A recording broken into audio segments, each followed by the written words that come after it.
Namimingwit ang mga bida sa isang ilog. Reklamo ng reklamo si Ash na nakakabagot ito, kaya nagalit si Misty sa kanya. Iniisip ni Brock na baka mali ang pain na ginagamit nila, habang si Misty naman ay sinabihan si Ash na maghintay pa ng kaunti. Sinabi ni Ash na wala siyang pakialam basta tumahimik lang si Misty, na lalong nagpagalit kay Misty. Biglang may nahuli si Misty at hinila ito. Nahila ni Misty ang kanyang nahuli, pero nakita nilang lahat na isa lang pala itong bulok na kettle. Dahil wala siyang makitang matinong huli, inilabas niya ang kanyang lure na mini Misty at itinapon ito sa ilog, at sinabi na pangarap niyang maging isang water Pokemon Master simula pa noong bata siya sa Cerulean City. Inamin ni na Brock at Ash na nakakatakot si Misty katulad ng lure nito na mini Misty.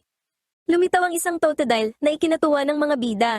Naglabas si Ash ng Pokeball habang itinapon naman ni Misty ang kanyang lure sa bibig ng Totodile na iniluwa naman ito agad.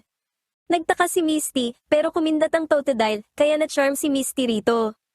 Inutusan ni Ash si Pikachu na kuryentehin ang Totodile ng Thundershock at mabilis na hinuli ito ng Pokeball, pero lumaban ang Totodile at lumabas uli, kaya nainis si Ash. Nang si Misty naman ang naghagis ng Pokeball, gumamit ang Totodile ng water gun para patalsikin ang Pokeball at silang lahat, bago ito bumalik sa ilog. Umalis sina Ash at Misty para hanapin ang Totodile at sumunod si Brock dahil nararamdaman niyang kailangan nila ng referee. Muling umahon ang Totodile at gutom na ito, pero narinig nito si Meowth na nakikipag-usap kina Jessie at James tungkol sa takot nito na magalit ang boss dahil palagi silang pumapalpak.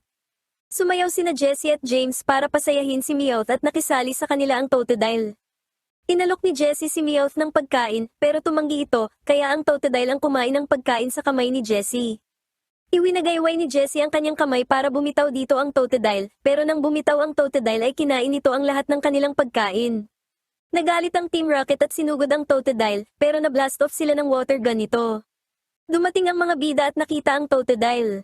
Gagamit sana si Ash ng ordinaryong Pokeball pero nagbago ang kanyang isip nang sabihin ni Misty na Lure Ball ang gagamitin niya dahil mas mabisa itong panghuli sa mga water Pokemon. Matapos mag-away, sabay nilang itinapon ang mga Lure Ball. Isa sa mga ito ang tumama at nakahuli sa Totodile na tumilapon sa likod ng mga bushes. Sa kasamaang palad, hindi matukoy ni Ash at Misty kung kaninong lure ball ang nakahuli sa Totodile. Pareho nilang kinuha ang ball at patuloy na nag-argumento kung kanino dapat ang Pokemon. Dahil sawang-sawa na, kinuha ni Brock ang ball at sinabi sa kanila na kailangan itong ayusin sa ibang paraan, kailangang mag-battle ni Ash at Misty para sa Totodile. Sinabi ni Ash na kailangan na nilang tapusin ang laban na naudlot sa Cerulean City dahil mas malakas na sila ngayon. Pinili ni Ash si Pikachu, pero nakita niyang hindi man lang nag-aalala si Misty. Sinabi ni Misty na gagamit siya ng secret weapon na kanina pa nasa harap ni Ash. Sa gulat ng lahat, pinili ni Misty si Togepi, ang tanging Pokemon niya na hindi water type. Nagsimula ang laban nang tumakbo si Togepi papunta kay Pikachu. Nagutos si Ash ng Thundershock, pero nagdalawang isip si Pikachu. Niyakap ni Togepi si Pikachu, kaya sinabi ni Ash na maghintay lang at atakihin ito kapag bumitaw na. Gayunpaman, ginamit ni Togepi ang charm nito na naging sanhi para tumakbo si Pikachu sa sobrang panlulumo, bagaman inamin ni Ash na mahirap din talagang labanan ang cuteness nito. Dahil dito, nanalo si Misty sa round na iyon. Inilabas ni Ash si Chikorita at sinabing mananalo siya sa round na ito. Pinaalalahanan siya ni Misty na ang kalaban niya ay isang water Pokemon Master, na kinontra naman ni Ash sa pagsasabing ang kalaban niya ay isang water Pokemon Disaster. Inilabas ni Misty si Staryu na iniwasan ang Razor Leaf ni Chikorita sa pamamagitan ng pagtalon. Gumamit si Staryu ng Swift na tumama kay Chikorita na gumanti naman ng tackle. Nag-counter si Staryu gamit ang water gun, kaya naitulak si Chikorita na ibinaon naman ang kanyang mga paa sa lupa para makahinto. Gumamit si Chikorita ng Vine Whip pero umiwas si Staryu para mag-tackle.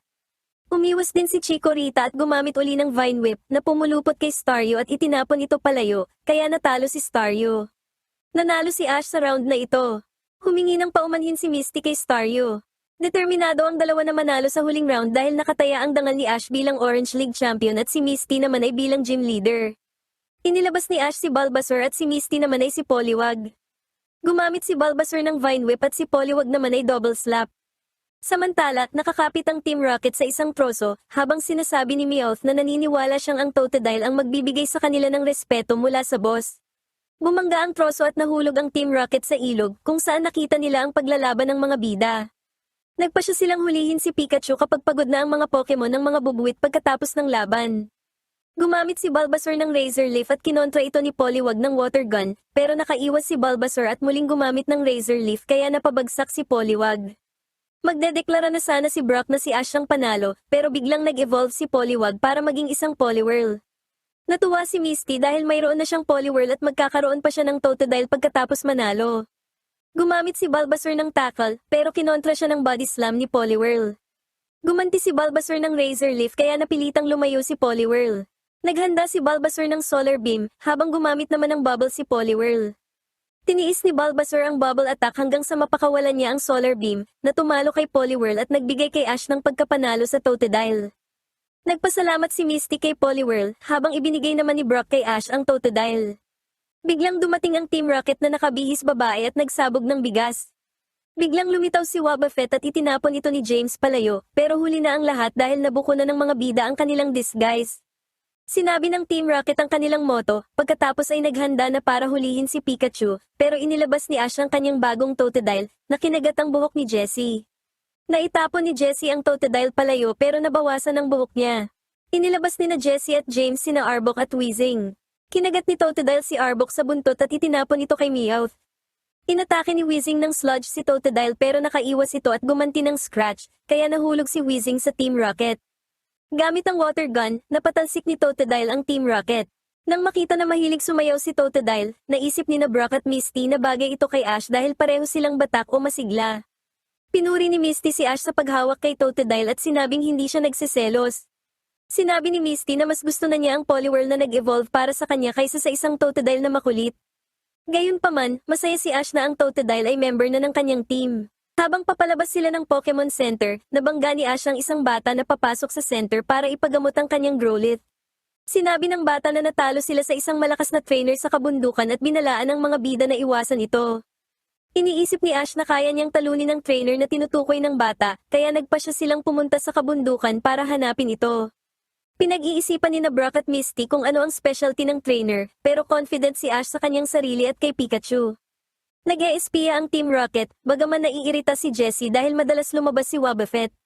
Gayunpaman, sumang-ayon silang sundan ng mga bubuwit. Nakarating ang mga bida sa isang tulay at nakita ni Misty ang isang babae, na agad namang nilapitan ni Brock para diskartehan. Ipinakilala ng babae ang kanyang sarili bilang Mickey at sinabi naman ni Brock na handa siyang tumulong sa kahit anong kailangan nito. Sinabi ni Mickey na gusto niya ng battle laban sa isang fire Pokemon, kaya na-realize ni Brock na hindi lang siya basta isang dalaga na nawawala sa gubat. Na-realize naman ni na Ash at Misty na si Mickey ang trainer na tumalo sa Growlithe kanina. Pinagbigyan ni Brock ang kanyang hiling, kaya inilabas ni Mickey ang kanyang Skarmory, na ikinagulat ng mga bida. Inamin ni Mickey na mahina ang mga Steel Pokemon laban sa Fire Pokemon, kaya nakikipag-battle siya sa mga ito para palakasin si Skarmory. Inilabas ni Brock si Vulpix para labanan si Skarmory. Nakita ng Team Rocket ang Skarmory at binalak na hulihin ito. Lumipad pa itaas si Skarmory, kaya naisip ni Misty na magda-dive ito para umatake. Gumamit si Vulpix ng Flamethrower, pero iniwasan ito ni Skarmory gamit ang Agility. Gumamit din si Vulpix ng Agility, gayunpaman, natalo pa rin siya ni Skarmory gamit ang Steel Wing. Pinabalik ni Brock si Vulpix at sinabing hanga siya sa pagkakasanay ni Mickey sa Skarmory. Tinanong ni Mickey kung mayroon pa siyang Fire Pokemon, at sinabi ni Brock na wala na. Sinabi ni Ash na mayroon siya, pero binalaan niya si Mickey na baka mahirapan itong labanan ito. Gusto pa rin ni Mickey ng battle, kaya inilabas ni Ash si Cyndaquil. Humikab si Cyndaquil, kaya binalaan ito ni Ash na kailangan niyang sindihan ang kanyang apoy dahil kung hindi ay matatalo siya. Nagsimula si Skarmory gamit ang Fury Attack, at iniwasan ito ni Cyndaquil. Sinabi ni Mickey kay Ash na hindi siya mananalo kung puro depensa lang ang kanilang gagawin. Sinabihan ni Ash si Cyndaquil na sindihan ang kanyang apoy pero hindi nito nagawa. Gumamit si Skarmory ng Swift at tumama ito kay Cyndaquil. Gumamit si Skarmory ng Fury Attack at sinubukan itong iwasan ni Cyndaquil gamit ang Agility pero natamaan pa rin siya. Nag-focus si Cyndaquil at sinindihan ang kanyang apoy, sabay gamit ng Flamethrower, pero natamaan siya ng Swift. Halos hindi na makatayo si Cyndaquil nang gumamit si Skarmory ng Steel Wing. Gumamit si Cyndaquil ng Flamethrower pero sumablay ito, kaya sinabihan na lang siya ni Ash na iwasan ang atake. Biglang nahuli ng Team Rocket sina Skarmory at Cyndaquil. Nagpakilala ang Team Rocket gamit ang kanilang moto, at nagsimulang umalis gamit ang kanilang balon. Ginamit ni Skarmory ang Swift para palayain ang kanyang sarili, at sinalo siya ni Brock na natumba sa sobrang bigat niya. Habang si Ash naman ay sinundan ng Team Rocket na hawak pa rin si Cyndaquil. Sumunod si Skarmory at binutas ang balon ng Team Rocket gamit ang Steel Wing. Nahulog si Cyndaquil at sinalo ito ni Ash habang tumalsik naman ang Team Rocket.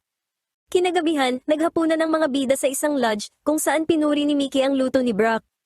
Sinabi ni Brock kay Mickey na kaya niyang magluto ng romantic dinner para sa kanila gabi-gabi pero hinila ni Misty ang kanyang tenga.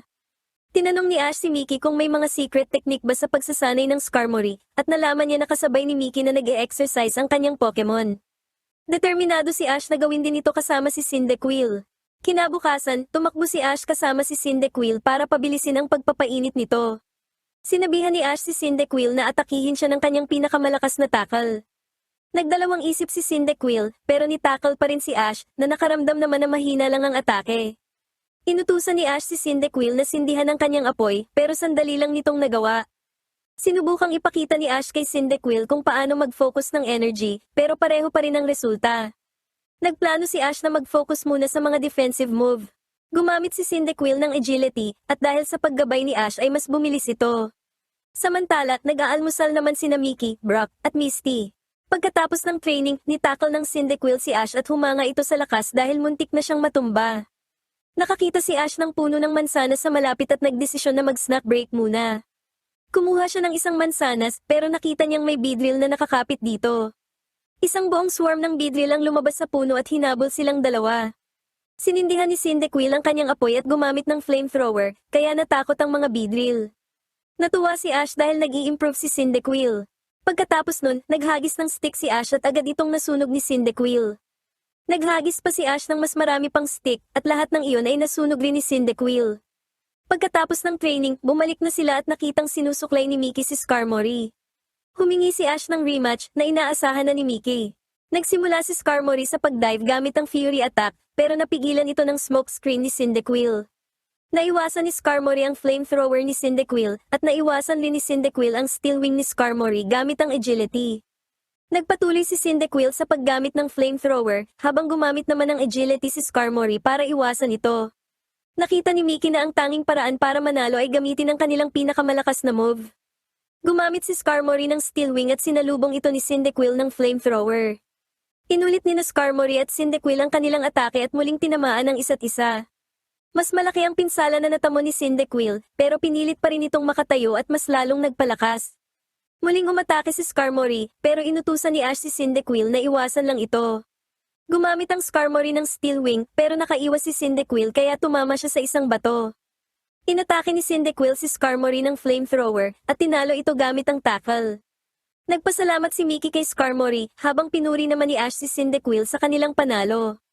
Bago maghiwalay, sinabi ni Mickey sa mga bida na nagdesisyon siyang itigil na ang pagsasanay sa bundok at magsimula na sa paghamon ng mga gym leader para lalo pang matuto. Naisip ni Misty na baka magkita uli sina Mickey at Ash sa league. Umalis na ang mga bida habang ang Team Rocket naman ay nakasabit sa isang sanga at tinititigan lang ni Wobbuffet.